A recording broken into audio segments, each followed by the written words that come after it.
¿Te has sentido alguna vez como si los problemas y preocupaciones no dejaran de rodearte, haciendo que la tranquilidad sea casi imposible de alcanzar? Puede que todo a tu alrededor parezca un caos, que tus miedos te susurren que no lograrás superarlo. Y sin embargo, hay una verdad que lo cambia todo.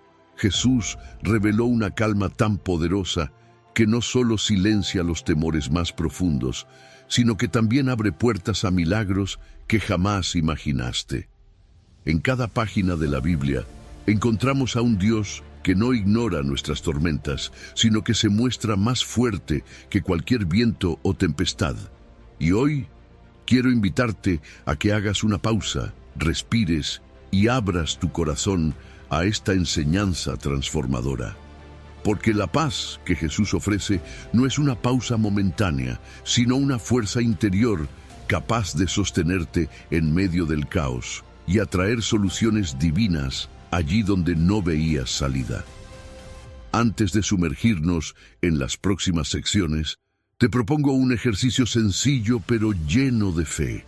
Declara en voz alta: con fe en Jesús, mis miedos se apagan y su milagro se enciende en mi vida. Que estas palabras sean tu punto de partida hacia una experiencia nueva y poderosa de la mano de Dios. Número 1. Marcos 4, versículo 39. Y levantándose reprendió al viento y dijo al mar: calla, enmudece.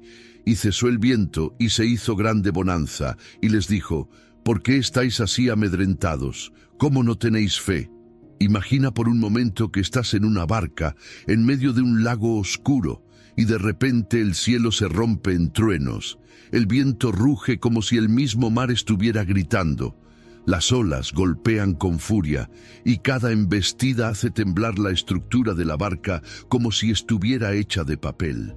Sientes el agua mojándote el rostro, el corazón latiendo rápido, las manos temblorosas, aferradas a los bordes de madera.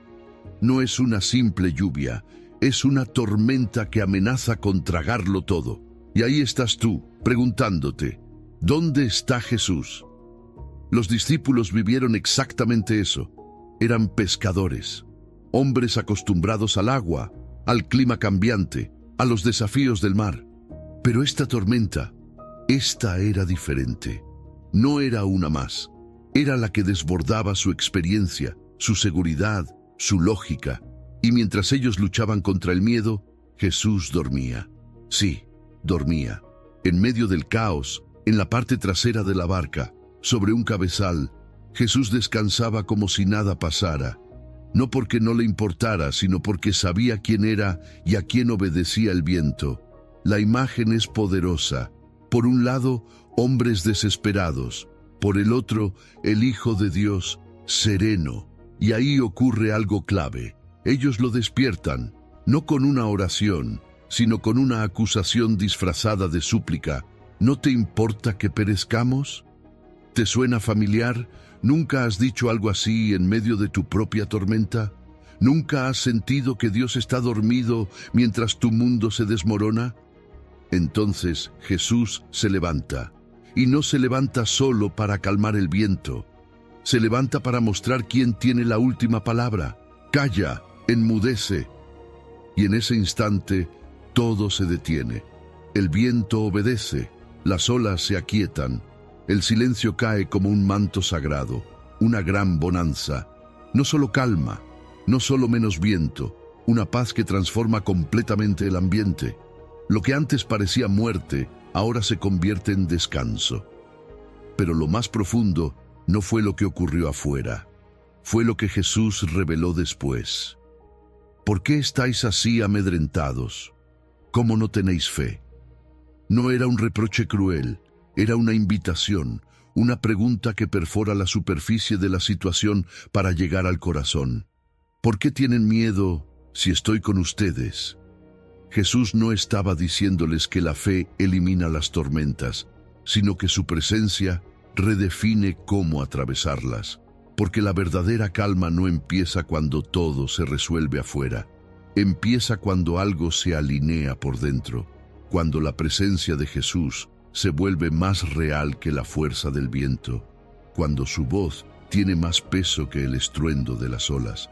Y es aquí donde la historia se convierte en espejo, porque tú también estás en una barca y hay tormentas, quizás una noticia inesperada, una relación rota, una ansiedad que no se va, una soledad que pesa y sientes que clamas pero no ves respuesta. ¿Dónde está Jesús? ¿Está dormido? ¿No le importa? Pero tal vez lo que necesitas no es que el mar se calme, tal vez lo que necesitas es descubrir que puedes dormir en la tormenta, como Él lo hizo. Confiar en que si Él está en la barca, no se hunde. No importa cuán fuerte sople el viento. La calma que los discípulos vivieron fue doble, exterior e interior. Jesús no solo apaciguó la tormenta, les ofreció una nueva manera de vivir, con una fe que no depende de lo que ven, sino de a quién conocen. Porque lo más transformador no fue el milagro del mar tranquilo, sino la pregunta que surgió al final. ¿Quién es este que hasta el viento y el mar le obedecen? Ahí comenzó la revelación, el asombro, la transformación, y esa pregunta sigue viva hoy. ¿Quién es Jesús para ti? ¿Un maestro? ¿Un profeta? ¿O el Señor de las tormentas, el que tiene autoridad para calmar no solo el mar, sino tu ansiedad, tu confusión, tu dolor? Hay muchas formas de buscar calma. Algunas son momentáneas, distracciones, fugas, anestesias emocionales. Pero la calma que Jesús ofrece no es un escape, es una presencia, no es una técnica, es una relación. Es la certeza de que aunque tiemble todo, Él permanece. Así que pregúntate, ¿qué tormenta me está sacudiendo hoy? ¿Y dónde estoy buscando paz? Porque quizás la verdadera transformación no está en que todo se solucione ya, sino en aprender a confiar antes de ver el milagro, dormir en la tormenta, habitar en esa calma que solo Él puede dar. Y si hoy sientes que estás al límite, bienvenido, porque a menudo es ahí donde empieza lo eterno. Cuando se acaban tus recursos, comienzan los de Dios, y Él aún dice, calla, enmudece, a tu ansiedad, a tu desesperanza, a tu tormenta. ¿Lo escuchas? Número 2. El poder del silencio divino. Vivimos en un mundo que no para. Hay notificaciones que suenan desde que abrimos los ojos, pensamientos que corren más rápido que nuestra respiración, exigencias que se multiplican sin darnos respiro. Y entre todo ese ruido, ¿dónde está Dios? No porque Él se haya ido, sino porque a veces simplemente no lo escuchamos. En medio del caos externo e interno, aparece este versículo como un susurro potente. Estad quietos y conoced que yo soy Dios. No es una invitación a desconectarnos del mundo, es una orden amorosa, un llamado urgente. Estar quieto no es huir del ruido, es encontrar a Dios dentro del silencio. Porque lo que Dios nos pide aquí no es una pasividad resignada, es una postura activa del corazón. Es detener el movimiento constante para entrar en otro tipo de actividad, la del alma receptiva. Silenciarlo de fuera para oírlo de dentro. Y eso no es fácil cuando todo a nuestro alrededor grita. Pero ahí está el contraste. Mientras el mundo te empuja a moverte más rápido, Dios te invita a detenerte. Mientras el sistema exige producir más, Dios dice, conóceme. Y para conocer a Dios, necesitas aprender a estar en silencio. Pero no se trata solo de apagar el celular o cerrar los ojos. Hay otro silencio más profundo, el silencio interior. Ese que se logra cuando las preocupaciones ya no tienen el control, cuando los pensamientos no mandan, cuando las emociones se rinden ante una presencia mayor. Y es allí, en ese espacio de quietud intencional, donde comienza la verdadera revelación. Conoced que yo soy Dios. Porque hay cosas de Dios que solo se descubren cuando todo lo demás se apaga, cuando ya no estás hablando, ni corriendo, ni tratando de resolverlo todo, cuando simplemente estás. Jesús lo modeló de forma perfecta. En medio de multitudes, en medio de milagros, en medio de presión, Él se retiraba, buscaba lugares solitarios, no para escapar, sino para conectar. Antes de caminar sobre el agua, Jesús oró en silencio. Antes de elegir a los 12, pasó la noche en oración. Antes de resucitar a Lázaro, levantó los ojos y habló con el Padre. ¿Ves el patrón? Silencio intencional, revelación divina, manifestación sobrenatural. Incluso en su juicio, cuando todo el mundo esperaba que se defendiera, Jesús guardó silencio. Y ese silencio desconcertó a Pilato, desarmó a sus acusadores y reveló un poder que no dependía de palabras. El silencio de Jesús no era debilidad, era dominio espiritual, era confianza total en el Padre, porque cuando sabes quién está contigo, puedes callar. Lo interesante es que el contexto del Salmo 46 probablemente fue escrito en medio de guerra o invasión, no en un jardín tranquilo, no en un spa, no en un lugar sin amenazas. La quietud de la que habla este versículo no es la ausencia de caos. Es una decisión de no dejar que el caos gobierne tu interior. Es elegir permanecer firme mientras todo se sacude afuera. Y ese tipo de quietud transforma. No solo a ti. Dios dice, seré exaltado entre las naciones.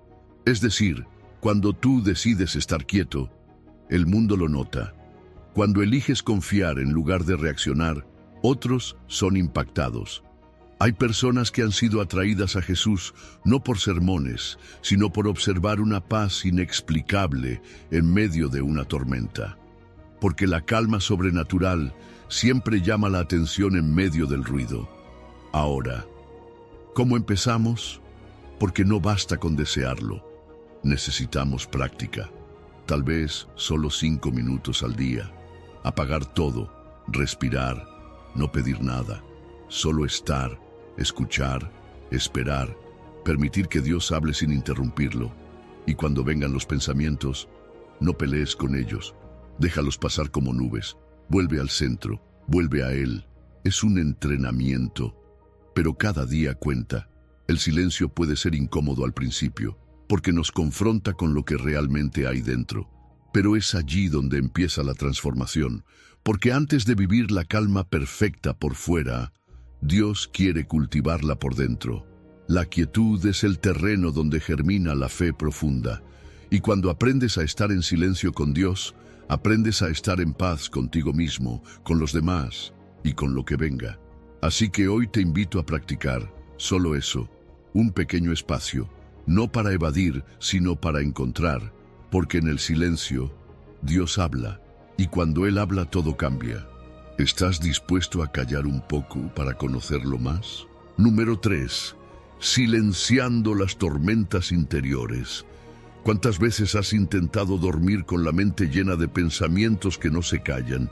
Ideas que van y vienen, preocupaciones que giran como una rueda que nunca se detiene. Tal vez te has sentido atrapado en una tormenta interna, no por lo que ocurre afuera, sino por lo que pasa adentro. Y es que a veces la batalla más intensa no está en las circunstancias, sino en los pensamientos. En ese ruido mental que nadie más ve, pero que tú conoces muy bien. Isaías, capítulo 26, versículo 3, tiene una promesa que parece demasiado buena para ser real. Tú guardarás en completa paz a aquel cuyo pensamiento en ti persevera, porque en ti ha confiado. Pero no es una ilusión, es una instrucción y también una estrategia. Dios está revelando un principio espiritual y mental. La paz no es algo que simplemente sucede, es algo que se construye, comenzando por donde enfocamos nuestra mente. En hebreo, la expresión completa paz es shalom, shalom.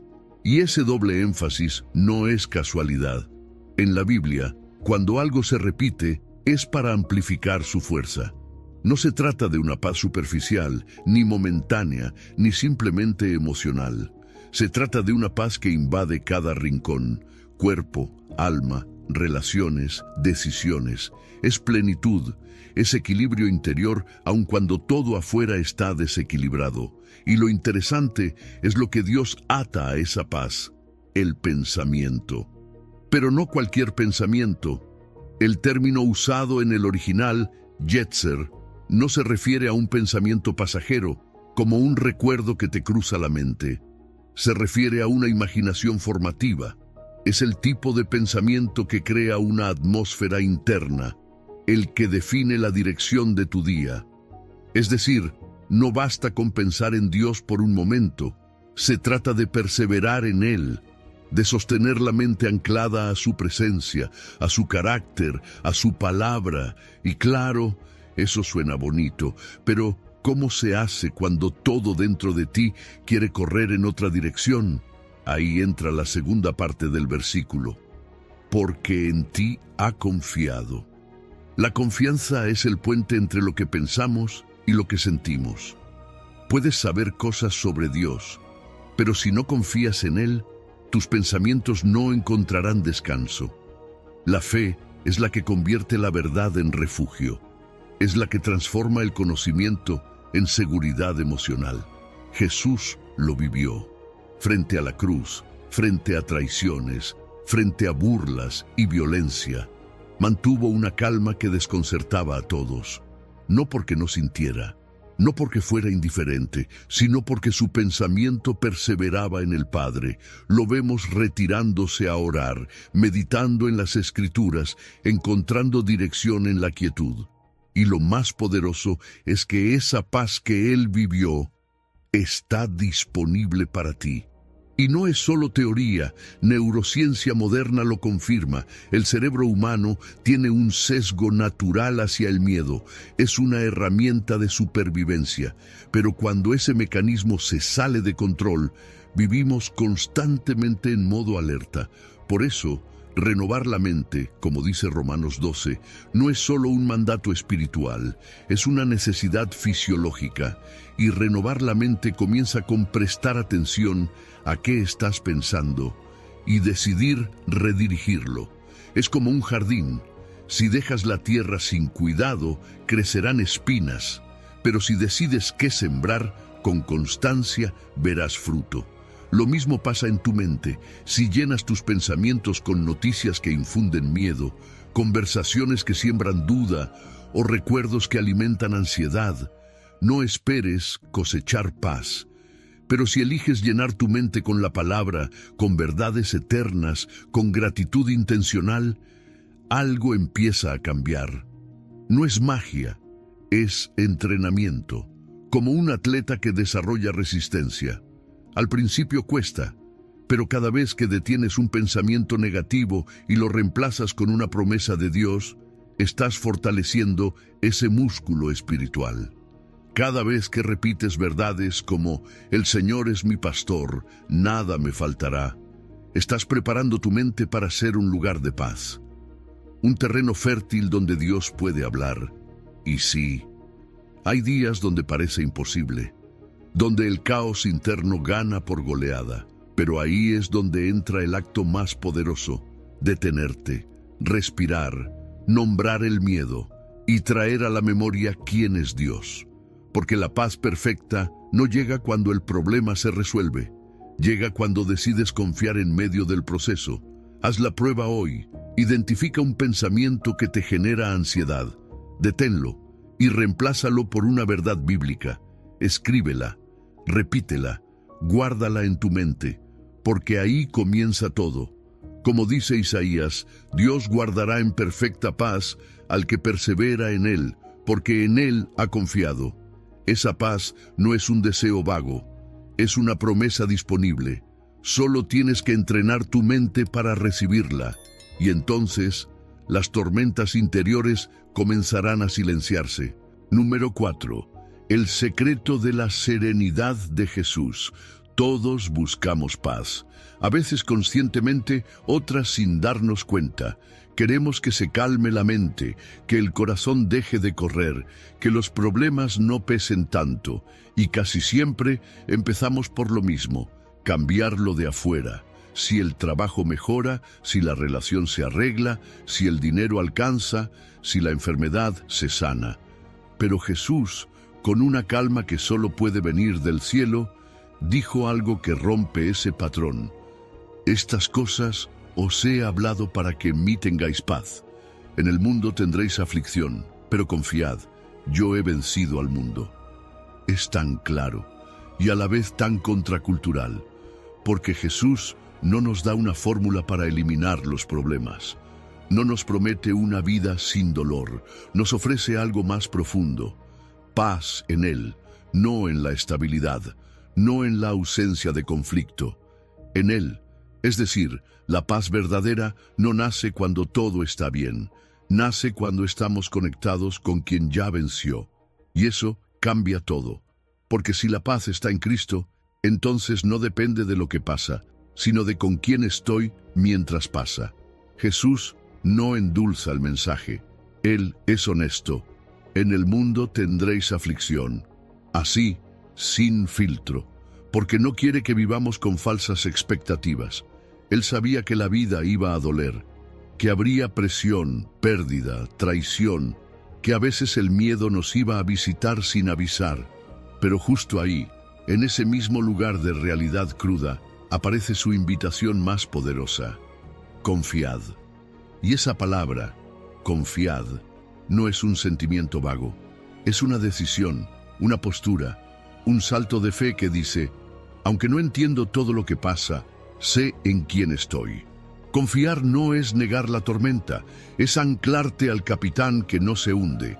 Es decirle a tu alma que aunque tiemble el suelo, tú estás sostenido por una verdad más grande que el caos. Jesús dijo esto justo antes de enfrentar la cruz, no en un momento de comodidad, no en una tarde tranquila. Lo dijo cuando el dolor estaba a horas de distancia. Lo dijo cuando sus amigos iban a abandonarlo, y sin embargo, estaba en paz. No porque el camino era fácil, sino porque su identidad y propósito estaban claros. Sabía quién era, sabía para qué había venido, y sabía que ya había vencido. La frase «yo he vencido al mundo» está en tiempo perfecto. No dice «venceré» o «espero vencer», dice «ya vencí». Es una acción terminada con consecuencias eternas. Es como si dijera, no importa qué tan fuerte golpee la vida, la victoria ya está garantizada y tú estás conmigo. Esa es la base de la paz verdadera. No es optimismo ciego, es certeza en una obra terminada. Jesús no nos llama a hacer malabares emocionales ni a fingir calma. Nos llama a recordar que su victoria también es nuestra, que si estamos en Él, lo que lo sostiene a Él, nos sostiene a nosotros. Y hay algo más. Él dijo, estas cosas os he hablado. Eso nos lleva a todo el discurso de despedida de Jesús. Desde Juan capítulo 14 hasta el 17, Él prepara a sus discípulos. Les da promesas. Les enseña a depender del Espíritu. Les dice que el Padre los ama. Es decir, la paz no es un momento mágico. Es fruto de conocer su palabra, de llenarte de lo que Él dijo, porque sus palabras se convierten en anclas cuando todo alrededor se mueve. Y cuando Jesús dice, en mí, nos está mostrando que la paz no es una técnica, es una relación, es saber que estás unido a alguien que nunca pierde. Es más que asistir a una iglesia o cumplir con rutinas. Es cultivar conciencia constante de su presencia. Es hablarle en medio del tráfico. Es recordarlo cuando la ansiedad toca la puerta. Es invitarlo a tus pensamientos. ¿Y qué hacemos cuando la presión nos supera? La palabra aflicción, usada aquí, thlipsis en griego, habla de opresión, de angustia intensa. Jesús no la minimiza, no dice que te lo estás imaginando. La reconoce, la valida, y eso ya es un consuelo.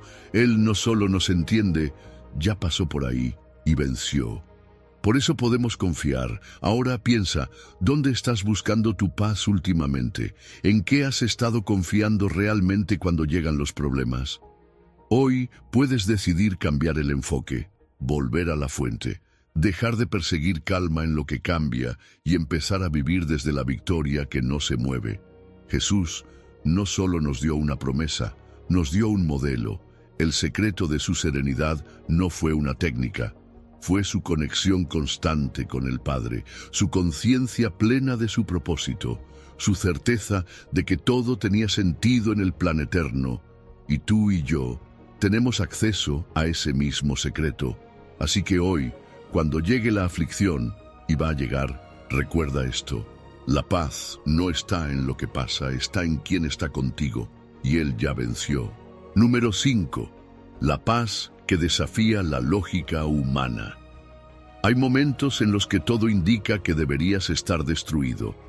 El diagnóstico es negativo, la cuenta está vacía, la puerta se cerró, el sueño se cayó. Todos a tu alrededor esperan que entres en crisis, pero algo pasa, algo que tú mismo no puedes explicar.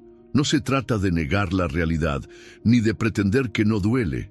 Duele, pero no estás quebrado. Hay una paz que no tiene sentido, pero que está ahí. Una paz que no vino de afuera, sino de lo alto. Y es entonces cuando Filipenses 4, versículo 7, cobra vida. Y la paz de Dios, que sobrepasa todo entendimiento, guardará vuestros corazones y vuestros pensamientos en Cristo Jesús. Esa frase, que sobrepasa todo entendimiento, es clave, porque habla de una paz que no se puede explicar con lógica, no es racional, no es consecuencia de algo visible. Es paz que aparece cuando nada debería estar en calma, cuando las circunstancias gritan, pero tu interior permanece quieto. Es la paz que no depende del por qué, sino del quién, porque no nace de entender lo que pasa, sino de confiar en quién está contigo mientras pasa. Y esa paz no solo flota en el aire, tiene una función. Pablo dice que guardará tu corazón y tus pensamientos, es decir, actúa como un centinela espiritual, como una muralla invisible que protege tus emociones del colapso y tus pensamientos de caer en espiral.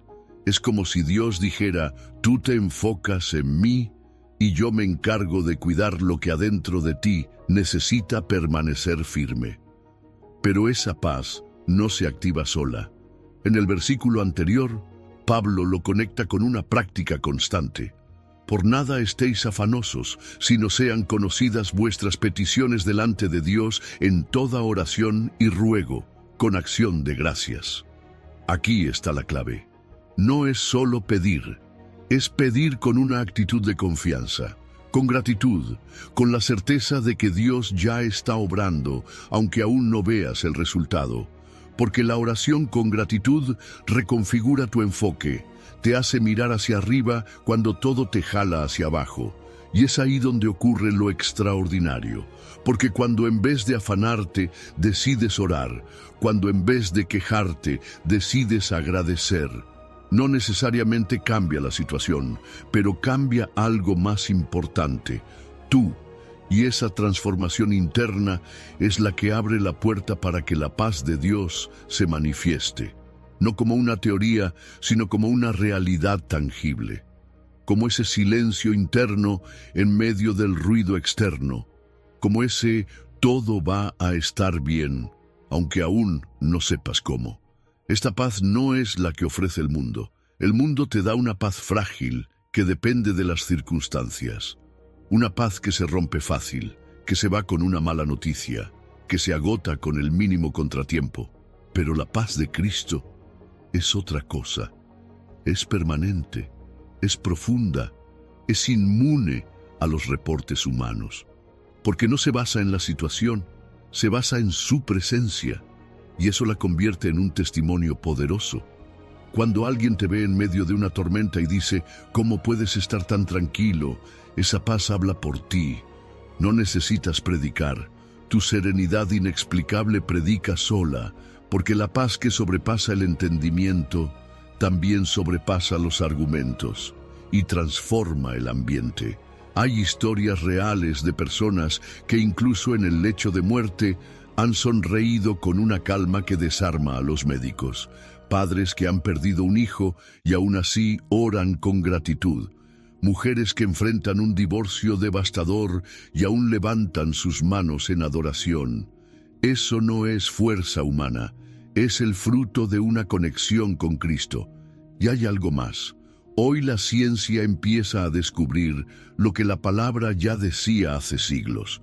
La neurociencia confirma que cuando una persona mantiene paz interior, su cerebro toma mejores decisiones. Se activan zonas asociadas a la claridad, a la compasión, a la creatividad. Es decir, la paz de Dios no solo te consuela, te habilita, te prepara para pensar mejor, actuar con sabiduría y responder con fe. Esa paz no es pasiva, es poderosa, es un escudo, un refugio, un espacio donde los milagros encuentran tierra fértil, porque donde hay paz, hay orden, donde hay paz, hay fe, y donde hay fe, Dios se mueve. Así que no es exagerado decir que la paz que sobrepasa todo entendimiento, también transforma todo lo que toca. Entonces, ¿qué te toca hacer hoy? No se trata de fingir que todo está bien. Se trata de llevar tu ansiedad a los pies de Cristo, con sinceridad, con lágrimas si hace falta, pero también con gratitud, con entrega. Y cuando lo hagas, no te sorprendas si una calma inexplicable empieza a llenar tu interior, porque esa es la promesa. La paz de Dios te guardará. No lo tienes que entender, solo tienes que recibirla. Número 6. Transformando el miedo en fe. Hay momentos en los que el miedo se presenta como una sombra que lo cubre todo. No toca la puerta, simplemente entra, te paraliza, te susurra mentiras, te hace dudar de ti mismo, de los demás, incluso de Dios. Pero la palabra de Dios no deja espacio para que el miedo gobierne el corazón de quien ha nacido de nuevo. Segunda de Timoteo, capítulo 1, verso 7, lo declara con firmeza: porque no nos ha dado Dios espíritu de cobardía, sino de poder, de amor y de dominio propio. Esa no es una sugerencia, es una declaración de identidad, una revelación de lo que ya ha sido depositado dentro de ti. El miedo y la fe no pueden convivir al mismo nivel. Una siempre va a sofocar a la otra. O caminas desde la convicción de que Dios está contigo, o avanzas cargando el peso del ¿y si todo sale mal? Y lo más interesante de este versículo es que no solo dice lo que Dios no nos dio, un espíritu de cobardía, sino que enumera 3 armas espirituales con las que sí nos ha equipado: poder, amor y dominio propio. Cada una de ellas, un antídoto específico contra el temor. El poder aquí es dinamis, el mismo término que se usa para hablar del poder que levantó a Jesús de entre los muertos. No es fuerza humana, es capacidad divina. Es la habilidad de hacer lo que sin Dios sería imposible.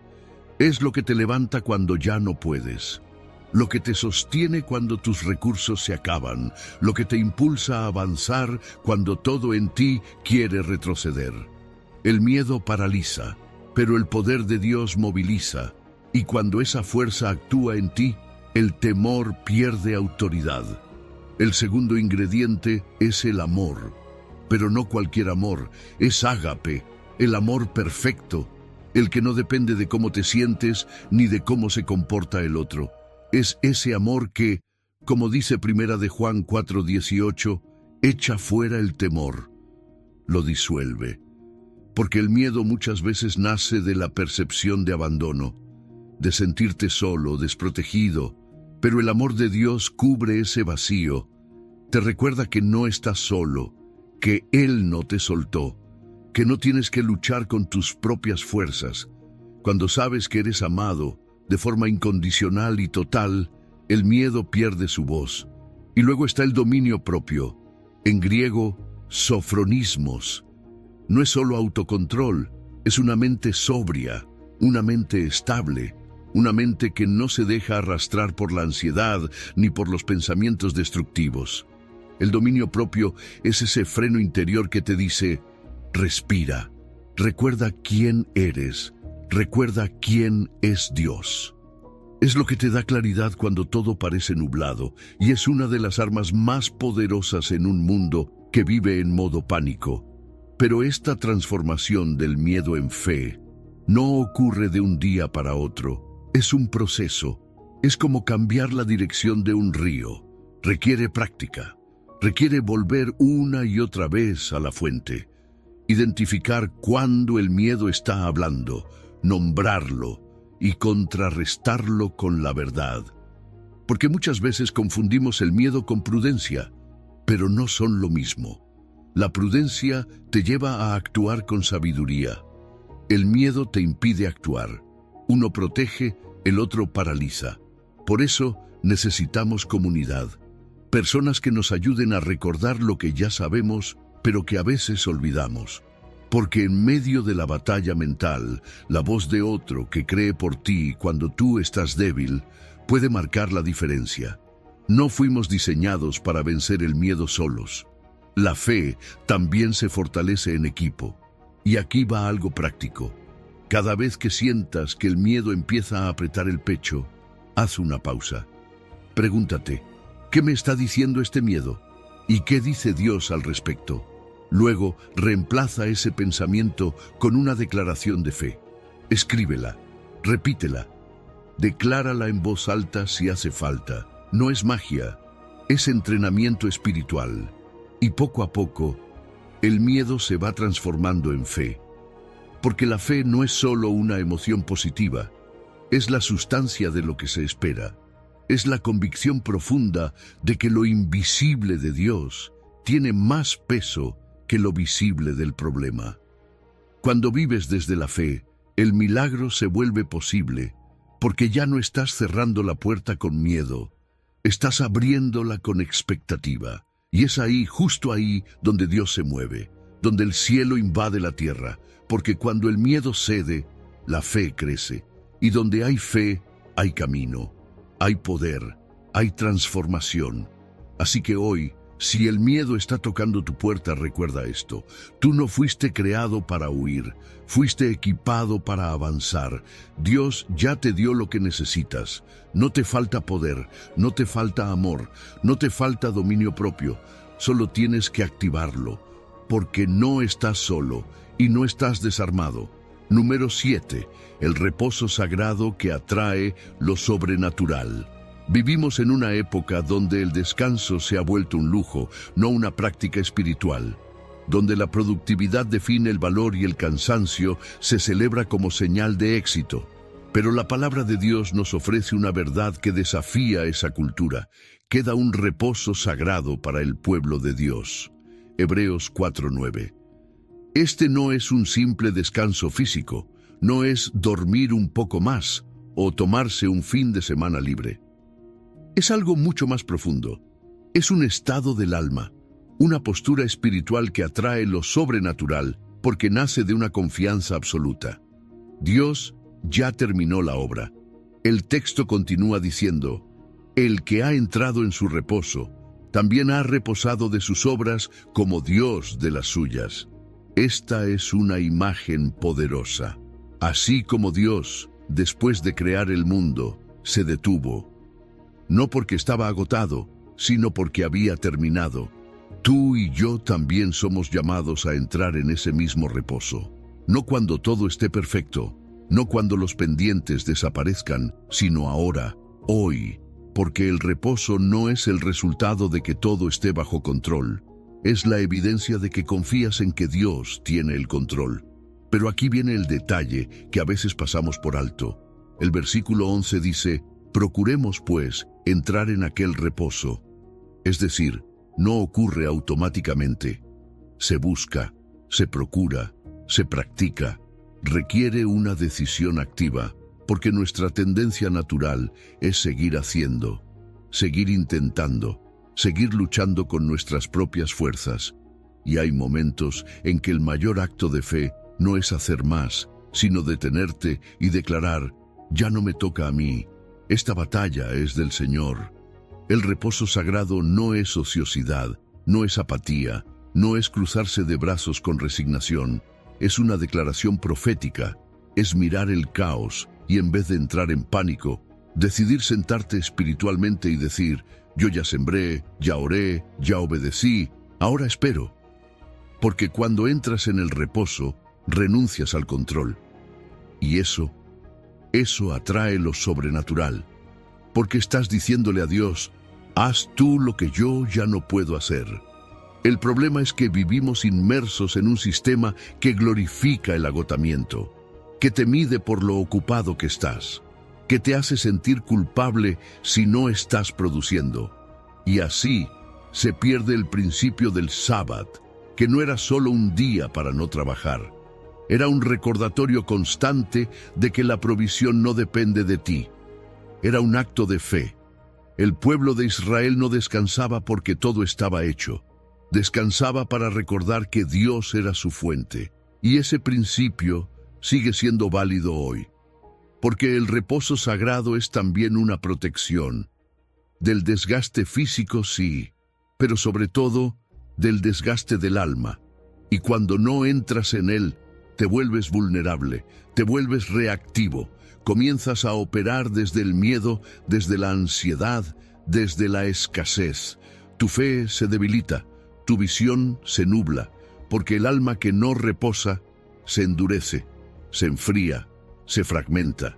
Y lo más interesante es que muchas veces, cuando dejas de hacer, es cuando más claramente escuchas a Dios. Porque el ruido interno disminuye, porque ya no estás enfocado en resolver, sino en recibir. Porque el reposo crea un vacío espiritual, y todo vacío que se le entrega a Dios se convierte en un espacio listo para ser llenado con lo eterno. ¿Recuerdas cuando Moisés se encontró atrapado entre el Mar Rojo y el ejército egipcio? Lo que Dios le dijo fue impactante. Estad firmes y ved la salvación que Jehová hará hoy. No corras, no pelees, no huyas, solo quédate quieto y observa. Porque a veces la mayor manifestación de fe es simplemente detenerte. Entonces hoy la pregunta es, ¿qué te está robando el reposo? ¿Qué pensamientos te mantienen en actividad constante, incluso cuando tu cuerpo está quieto? ¿Qué parte de tu vida necesita más confianza y menos control? Empieza por algo pequeño.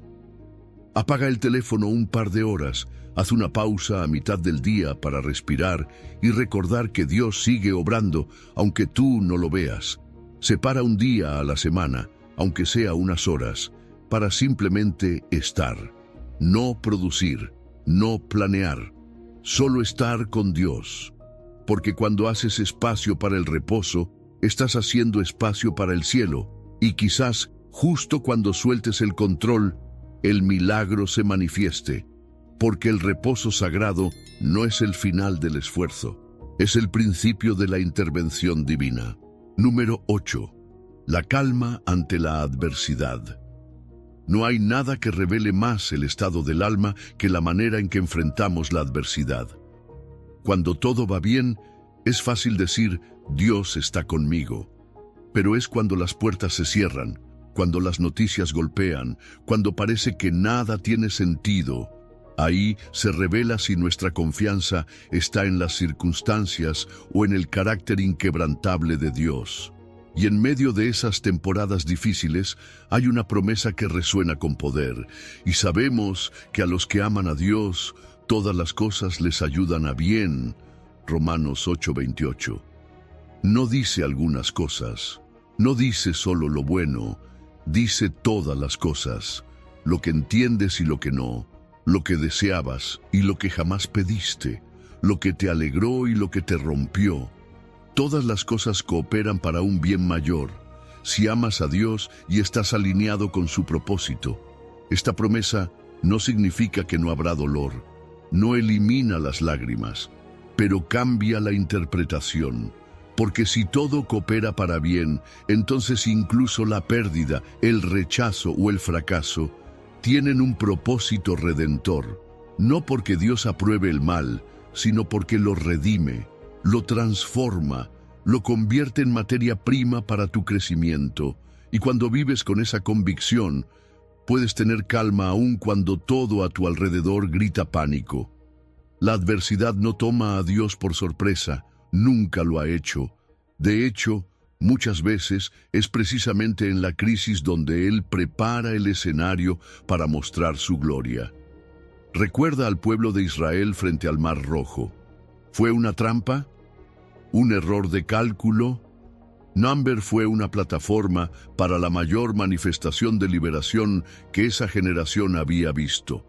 Las aguas que parecían una amenaza fueron el canal para el milagro. Pero la clave está en esa frase inicial: a los que aman a Dios. Esta promesa no es automática, no es genérica, no es para cualquiera. Es para los que aman a Dios por encima de las circunstancias. Para los que han dicho: aunque no entienda, confiaré. Aunque no vea, seguiré caminando. Aunque duela, no dejaré de amar. Porque ese amor es el ancla que sostiene cuando la lógica se desmorona. También dice: a los que conforme a su propósito son llamados. No es solo amor emocional, es una vida alineada con su plan. Es decirle a Dios: no solo quiero lo que me conviene, quiero lo que te glorifica. Y cuando entras en ese tipo de relación con Él, la calma se vuelve natural, no porque no haya lucha, sino porque sabes que hay propósito en medio de la lucha. Ahora, hay una diferencia clave entre resignación y calma espiritual. La resignación dice: ya no puedo hacer nada, me rindo. La calma espiritual dice: Dios sigue en control, yo descanso en Él. Una suena a derrota, la otra a fe, y esa calma no es pasiva, es poderosa, porque emite una frecuencia, una señal en el mundo espiritual que dice: aquí hay alguien que cree. Y donde hay fe, hay movimiento del cielo. Muchos de los testimonios más impactantes en la historia del cristianismo nacieron en la adversidad. Hombres y mujeres que fueron perseguidos, encerrados, golpeados, y sin embargo escribieron himnos, cartas, enseñanzas eternas. Pablo mismo, quien escribió este versículo, lo hizo desde el fuego de la prueba, no desde un trono, sino desde una prisión. Su calma no era producto del entorno, era fruto de la revelación. Él sabía que Dios no desperdicia sufrimiento. Y si tú hoy estás enfrentando algo que no entiendes, algo que duele, algo que parece contradictorio con las promesas de Dios, no huyas, no entres en pánico. Haz una pausa, respira y declara sobre ti mismo: esto también me ayudará para bien, porque amo a Dios, porque estoy en su propósito, porque Él no falla. Tal vez no veas el bien hoy, tal vez no lo entiendas esta semana, pero vendrá, porque la palabra no miente. Y aquí hay algo práctico. Comienza a agradecer desde ahora. Agradece no por el dolor, pero sí por lo que Dios va a hacer a través de él. Ese agradecimiento anticipado es una forma de fe activa, una señal de que ya confías en el resultado, aunque no veas el proceso. Agradecer es construir un altar en medio del valle, es profetizar que lo que hoy parece pérdida, mañana será testimonio. Así que cuando la adversidad llegue, y llegará, que tu alma no tiemble, que se aferre, que recuerde, que confíe, porque si amas a Dios, si caminas en su propósito, todas las cosas, incluso esta que estás viviendo ahora, están trabajando a tu favor. Número 9. El silencio que vence a los acusadores. No todos los silencios son iguales. Algunos nacen del miedo, otros de la resignación. Pero hay un silencio que brota de una fuerza tan profunda, tan sobrenatural, que parece casi incomprensible. Isaías lo profetizó siglos antes. Angustiado él y afligido, no abrió su boca. Como cordero fue llevado al matadero, y como oveja delante de sus trasquiladores enmudeció, y no abrió su boca. Ese silencio no fue un vacío, fue una declaración, no fue debilidad, fue dominio. Fue la prueba viva de un poder que no necesita gritar para vencer. Jesús no se defendió ante Pilato, no respondió a los que lo golpeaban, no argumentó con los religiosos que lo acusaban falsamente. Y eso no fue pasividad. Fue una decisión, una forma de obediencia radical, porque Jesús sabía que su misión no era ganar una discusión, era cumplir un propósito. Y a veces, hablar puede estorbar lo que Dios está construyendo en silencio. Vivimos en una cultura donde todo exige respuesta inmediata. Si alguien te ataca, responde. Si alguien te acusa, justifícate. Si alguien te hiere, defiéndete. Pero el modelo de Jesús es otro. Él sabía que su silencio tenía más poder que 1000 palabras, porque el que confía plenamente en el plan de Dios no necesita convencer a nadie, no necesita validar su inocencia, no necesita probar nada. El silencio se convierte en el espacio donde Dios actúa, y ese tipo de silencio no nace de la impotencia, nace de la plenitud, de una confianza tan profunda en la justicia del Padre que no hace falta gritar. Es una calma que desarma, que desconcierta, que expone la debilidad de los acusadores sin que digas una sola palabra. Jesús, enmudecido, reveló la hipocresía de sus enemigos. Su quietud tenía una voz más fuerte que cualquier defensa. Pero no confundamos este silencio con el que nace del temor, ese que se calla por vergüenza, ese que evade el conflicto por inseguridad. El silencio de Jesús era activo, deliberado. Estaba sostenido por una seguridad espiritual inquebrantable. Era el resultado de saber exactamente quién era y por qué estaba ahí. No era que no pudiera hablar, es que eligió no hacerlo para no desviar el foco del plan eterno.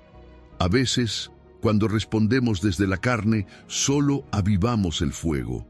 Alimentamos el conflicto, le damos más vida al ataque, pero cuando optamos por el silencio espiritual, creamos un vacío. Y ese vacío, Dios lo llena. Él es experto en hablar cuando nosotros decidimos callar.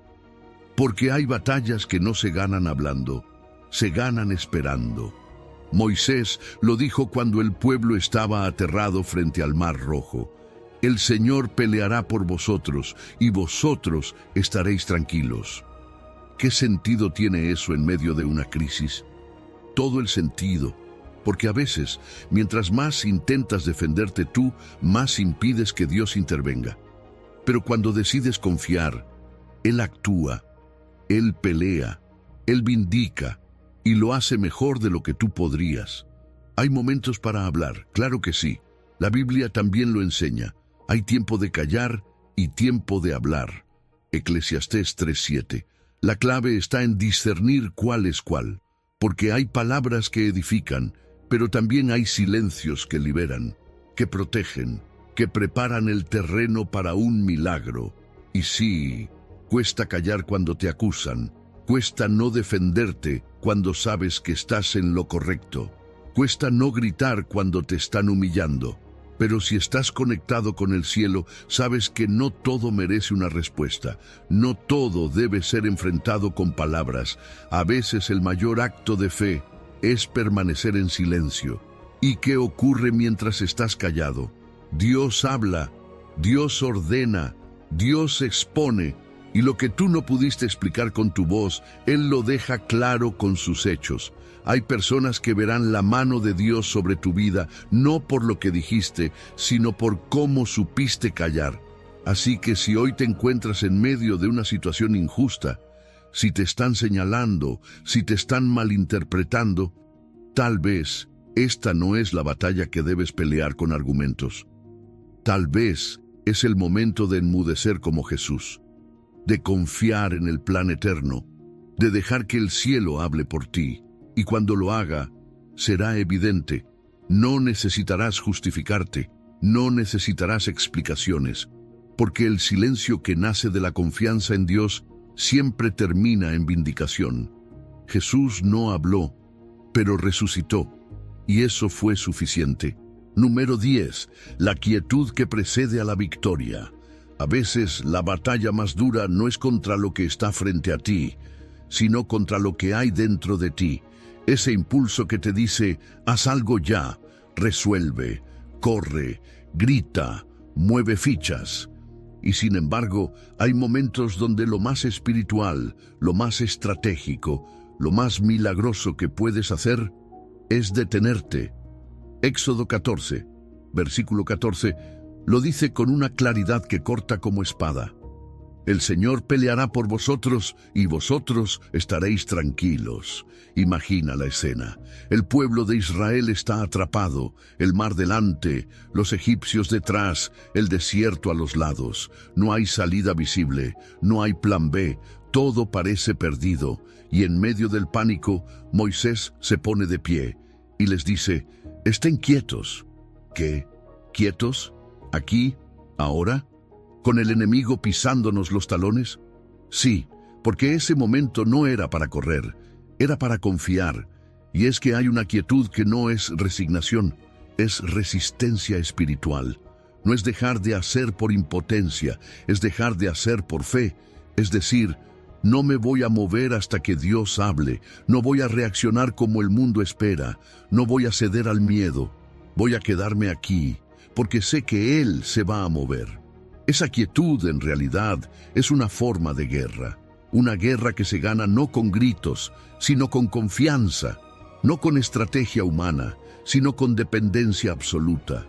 Esta postura no es fácil, porque todo dentro de ti, emociones, lógica, experiencia, grita lo contrario.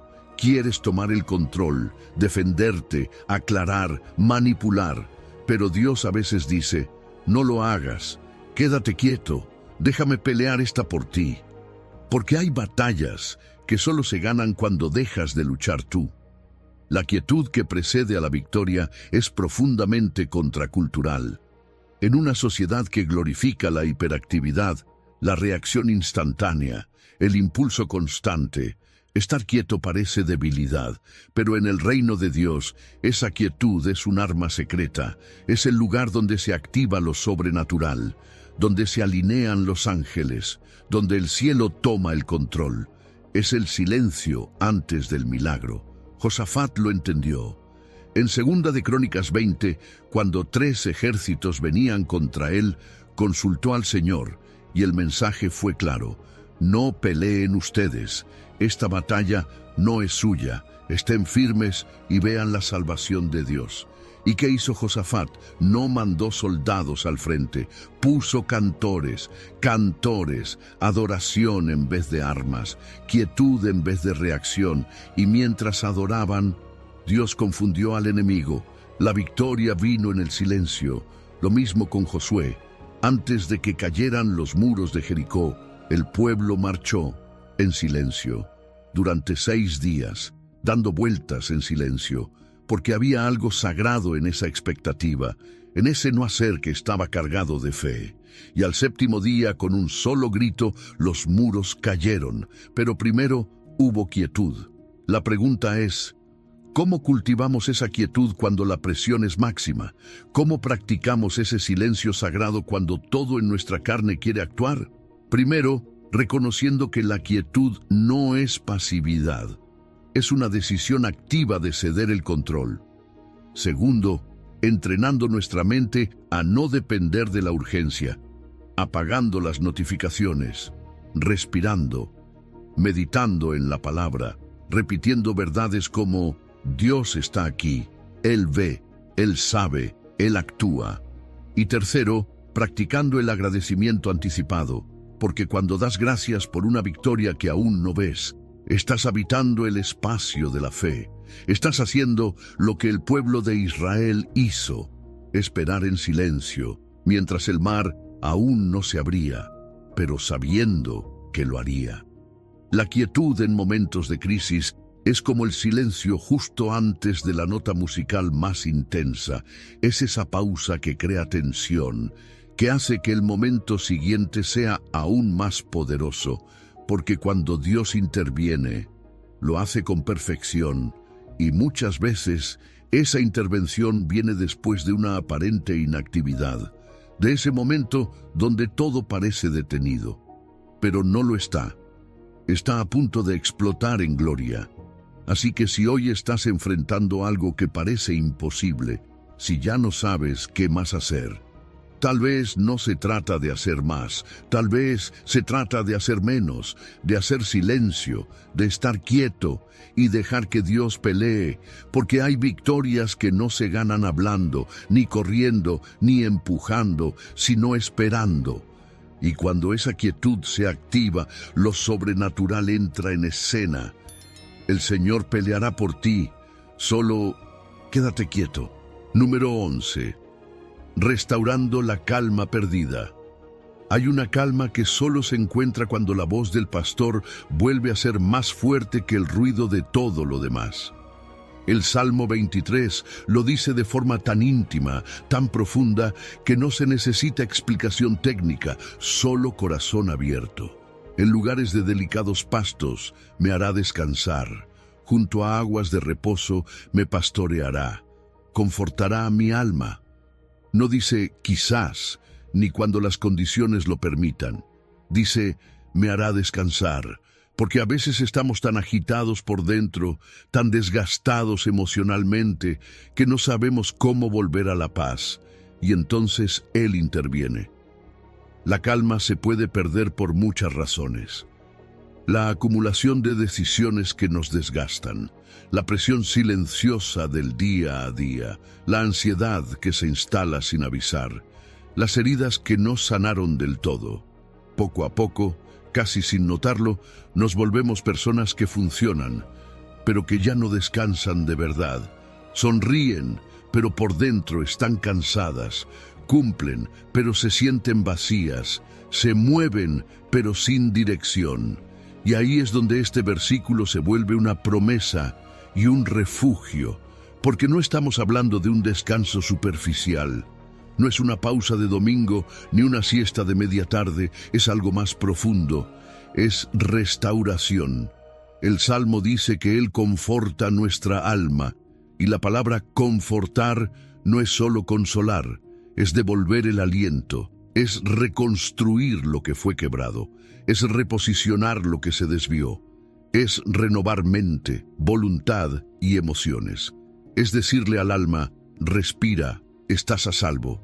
Solo Dios puede hacer eso, y lo hace a través de imágenes muy específicas, delicados pastos, aguas de reposo, no espinas, no desiertos, pastos, aguas tranquilas, porque Dios sabe que para restaurarnos no basta con quitarnos el peso, también necesita llevarnos a un entorno de paz, y aunque eso no siempre implica un lugar físico, sí requiere una decisión espiritual, apartarse, desconectarse del ruido, volver a escuchar su voz. Hay momentos en los que Dios literalmente nos hace descansar, es decir, permite que algo se detenga, que algo se pause, que algo se caiga, no para castigarnos, sino para recuperarnos, para que no sigamos corriendo sin rumbo, para que escuchemos lo que ignoramos en medio de la actividad, a veces la enfermedad, a veces la pérdida, a veces un fracaso, no para herirte, sino para redirigirte, porque si no puedes parar por ti mismo, Él, en su amor, te hará parar. Pero también hay prácticas concretas que podemos adoptar para facilitar este proceso de restauración. Una de ellas es volver al silencio, literal. Apagar el teléfono por un rato, salir a caminar sin música, sentarse frente a una ventana y simplemente mirar. Crear nuestro rincón de aguas de reposo en medio del caos urbano. Porque el alma necesita espacio para oír y el espíritu necesita silencio para recordar. Otra práctica es la gratitud. A veces nuestra alma se cansa porque solo ve lo que falta. Pero cuando empiezas a agradecer, algo cambia por dentro, no porque tus circunstancias hayan cambiado, sino porque tu enfoque se transforma, y donde hay gratitud, el alma respira, se aligera, se ordena. También es clave alimentar el espíritu con la palabra, no como un deber, sino como un alimento. Porque cuando le das a tu alma las promesas de Dios, en lugar de las noticias del mundo, la ansiedad pierde fuerza. La verdad reemplaza al miedo. La perspectiva se alinea. Ahora, si notas que has perdido tu calma, presta atención.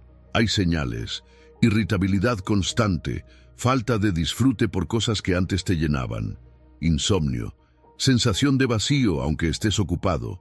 Todo eso indica que tu alma está pidiendo descanso, no físico, espiritual, y Dios no te va a negar eso. De hecho, ya preparó el lugar.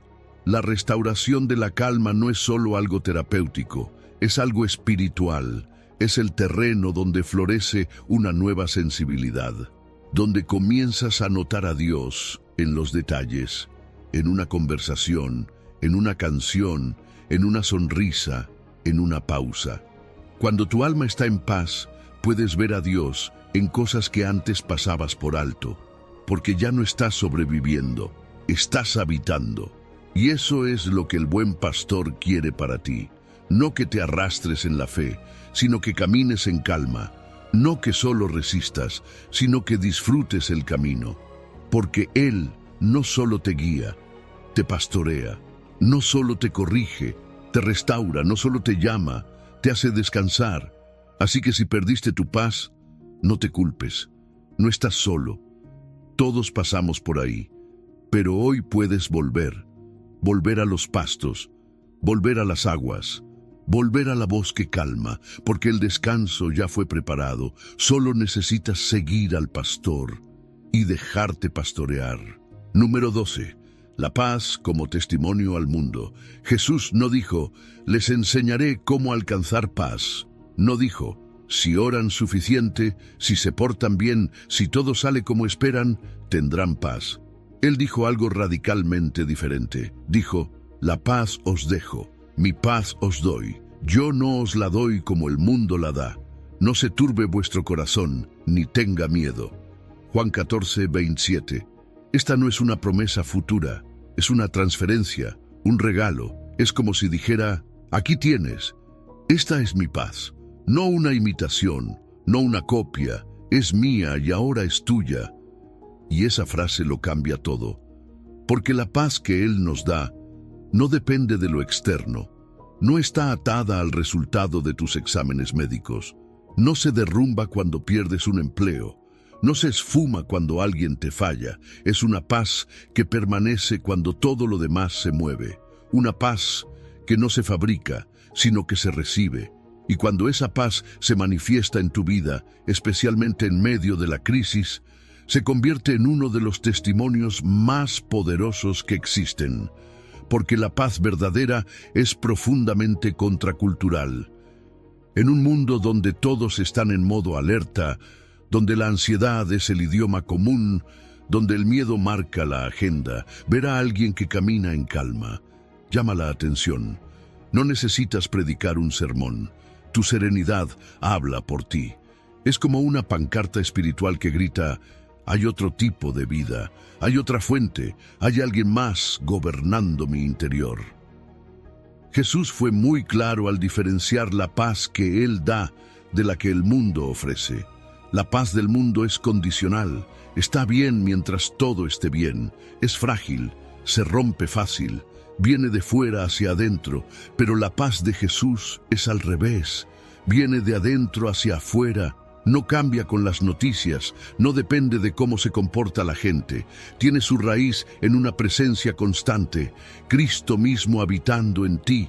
Y esa paz es un arma, sí, un arma. Porque cuando eliges no turbarte, estás desarmando al enemigo, estás resistiendo el sistema de este mundo, estás diciendo, mi corazón no se rinde al pánico, mi mente no se somete al caos.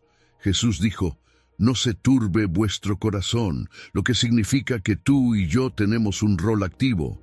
Podemos permitir que se turbe o no. Podemos alimentar la ansiedad o alimentar la confianza. Y eso no es ignorar la realidad, no es negar el dolor, es vivir una realidad más alta. Es decir, sí, estoy pasando por algo difícil, pero mi paz no se ha ido. Porque no vino de esta situación, así que esta situación no puede quitármela. Esa es la paz que el mundo no entiende.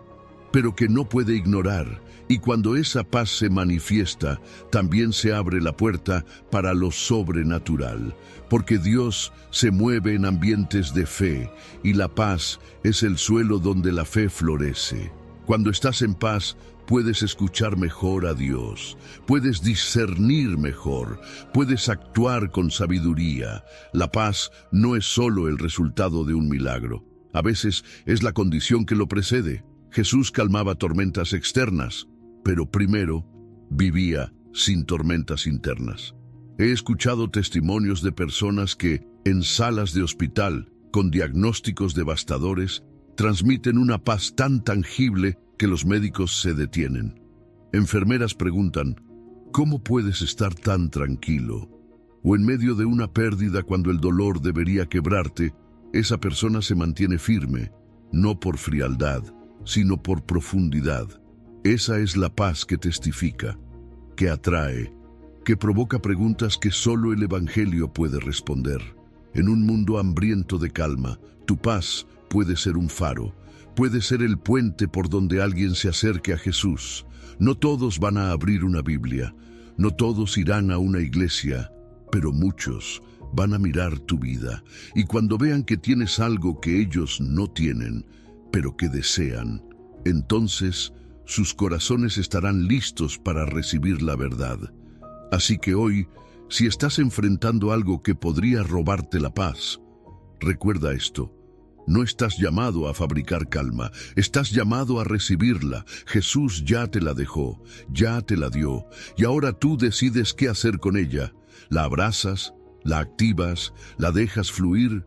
Tu paz no solo te bendice a ti, es un mensaje vivo al mundo, es la señal de que Cristo vive en ti. Y es también el lugar donde Dios quiere moverse, porque muchas veces los milagros no vienen después de la tormenta, vienen cuando decides tener paz en medio de ella. Número 13. El milagro de la mente renovada. La mente humana es poderosa, pero una mente renovada por Dios es milagrosa. No simplemente más inteligente, sino más alineada. No solo más fuerte, sino más obediente. Romanos 12:2 nos da una clave que transforma vidas desde lo invisible hacia lo visible. No os conforméis a este siglo, sino transformaos por medio de la renovación de vuestro entendimiento, para que comprobéis cuál sea la buena voluntad de Dios, agradable y perfecta. Esto no es un consejo motivacional, es una instrucción estratégica del cielo. Pablo no estaba hablando de un cambio de opinión superficial, no estaba diciendo, piensa más positivo. Estaba apuntando al núcleo mismo del ser humano, su mente, porque antes de que una vida cambie, tiene que cambiar una manera de pensar. Antes de que un milagro externo ocurra, debe producirse una transformación interna. Y eso sucede cuando dejamos de conformarnos. Es decir, cuando decidimos no seguir moldeándonos a los patrones mentales del mundo. Porque sí, este mundo tiene una forma, una mentalidad, un sistema de pensamiento basado en miedo, escasez, comparación, lógica sin fe, razonamiento sin revelación. Y si no estás atento, terminas pensando como el mundo, aunque confieses a Cristo. Por eso, Pablo dice con claridad, no te conformes, no encajes, no normalices pensamientos que Dios nunca te dio. La buena noticia es que esa transformación es posible. La ciencia hoy lo llama neuroplasticidad, la capacidad del cerebro de cambiar, de crear nuevos caminos neuronales. Pero la Biblia lo dijo primero. Dios sabía desde el principio que renovar tu mente no solo era necesario, era posible. Y no depende del pasado, ni de tu coeficiente intelectual, ni de cuántos errores hayas cometido. Depende de con qué estás alimentando tu mente hoy. La mente renovada es como un nuevo sistema operativo espiritual. Te permite discernir la voluntad de Dios. Te da claridad en medio de la confusión, paz en medio del caos, dirección cuando hay muchas voces. Y aquí está lo más fuerte del versículo. Solo con la mente renovada podrás comprobar cuál es la voluntad de Dios. Eso significa que hay cosas que Dios quiere mostrarte, pero no puede hacerlo si sigues pensando como antes. Y este proceso no es automático, no pasa por osmosis espiritual, pasa por intencionalidad. Comienza cuando detectas un pensamiento que no viene de Dios. No voy a poder. Esto siempre me sale mal.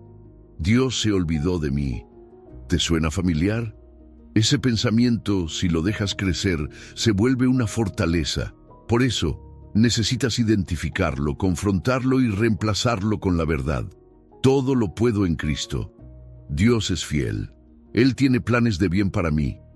Así se renueva la mente, pensamiento por pensamiento. No es solo leer la Biblia, es meditar en ella. Dejar que la palabra reformatee tu estructura interna.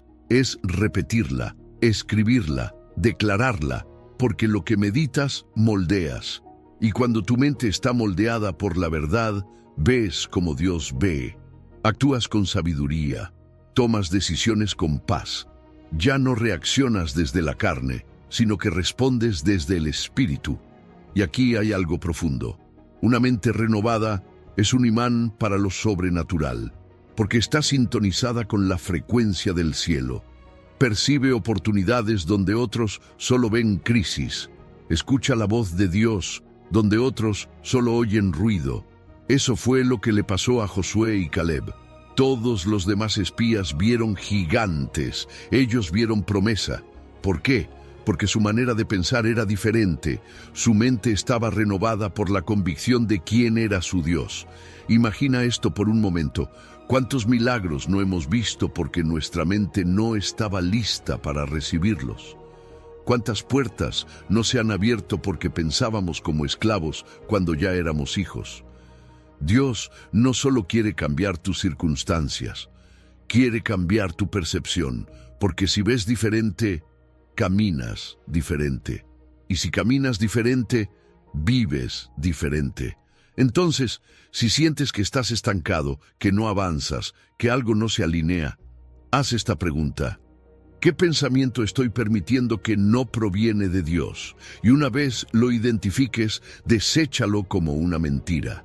No lo justifiques, no lo racionalices, renuévalo, cámbialo por una verdad eterna. Porque cada pensamiento nuevo, alineado con la palabra, es una semilla que activa transformación. Tu mente no fue diseñada para vivir en ansiedad crónica. Fue diseñada para ser receptora de la paz de Dios. Tu mente no fue hecha para alimentar el miedo, sino para albergar fe. Y ese milagro empieza hoy. Porque la mente renovada no es un evento, es un proceso. Es un milagro diario, es el terreno donde Dios planta sus planes y los hace florecer. Así que no te conformes, transfórmate, porque cuando cambias tu forma de pensar, todo lo demás empieza a alinearse, y lo que antes parecía imposible, empieza a parecer inevitable. Número 14. La calma que abre puertas imposibles. Dios no abre puertas al azar. Él observa, conoce, evalúa, y luego dice, «He aquí, he puesto delante de ti una puerta abierta, la cual nadie puede cerrar». Apocalipsis 3:8. No dice, «La abriré si haces suficiente esfuerzo». No dice, «Cuando tengas el poder suficiente o la estrategia correcta». Él simplemente dice, «Ya la abrí». Es un acto soberano, una declaración divina que no depende de tu influencia ni de tus recursos, sino de tu fidelidad silenciosa, de tu calma en medio del proceso. Y ahí está el punto central. Hay puertas que no se abren con gritos, ni con desesperación. Se abren cuando decides permanecer en calma mientras todo parece cerrado. Es esa calma interna, profunda, quieta, obediente, la que te posiciona frente a oportunidades que el mundo no puede ver, pero que el cielo ya preparó. Porque en un mundo donde todos corren, pelean y empujan para abrir puertas por su cuenta, Dios busca a aquellos que saben esperar, que no negocian su paz por impaciencia que entienden que una puerta abierta por Dios vale más que 1000 empujadas por esfuerzo humano. Esa calma no es pasividad, es discernimiento, es saber cuándo actuar y cuándo simplemente estar parado frente a la promesa, confiando en que Él hará lo que solo Él puede hacer. Y lo más poderoso de esta promesa es que dice que nadie puede cerrar lo que Dios abre. Nadie, ni enemigos, ni falta de apoyo, ni traiciones, ni errores del pasado. Si Él la abrió, es tuya. Pero aquí va una verdad importante. Aunque la puerta esté abierta, si no tienes la calma para discernirla, podrías no verla. La agitación interna, el miedo, la ansiedad, la prisa, puede cegarte a lo que Dios ya colocó frente a ti. Hay personas que pasaron años esperando un milagro, y cuando llegó, no lo reconocieron porque su alma estaba demasiado ruidosa.